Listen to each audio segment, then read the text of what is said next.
Mel, pinaparinggan ako ng misis ko na mag-bodybuilding ako eh. Naliliitan na ata sa dibdib ko yun. Hinga na, Part. Hinga na. Baka hikain ka dyan sa kakatakin ng tiyan mo. Aminin mo na. Kailangan mo na rin mag-gym, Part. Eh, okay lang naman sa akin na mag-gym partner eh. Pero kasi, nag-iingat lang ako dahil alam mo bang pwede kang magkaroon ng makaranas na masamang epekto sa pag-gym lang. Papalusot ka pa dyan. Ba't naman Ba't ako magpapalusot? Totoo yun. May mga na-addict sa pag-gym at nawawala na ng social life dahil lagi nilang nagbababad sa mga gym.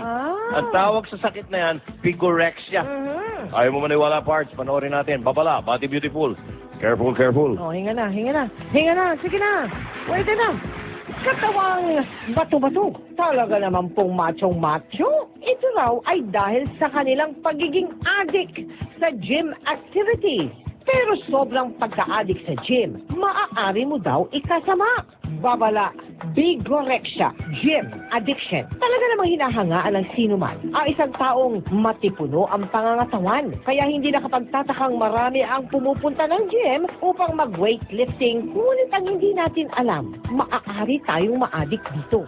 Yung bigorexia, ito yung obsessed ka to do more exercise and compulsively you do the exercise para lumaki yung size ng katawan mo, which is already unhealthy.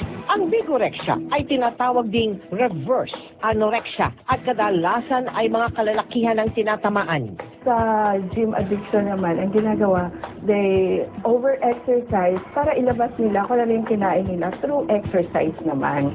Madali raw malaman kung ang isang tao ay naa-addict na sa pag-gym. Nagre-refuse na sila with all the other activities in life. 24 hours na sa gym na sila, medyo apektado na yung kanilang interpersonal relationship doon sa mga kasamahan nila. They go into depression na and anxiety, lalo na pag, for example, na hindi nila na-complete yung kanilang planned time. Higit sa lahat ay gumagamit na ng mga supplements at steroids upang bumilis ang paglaki ng kanilang katawan.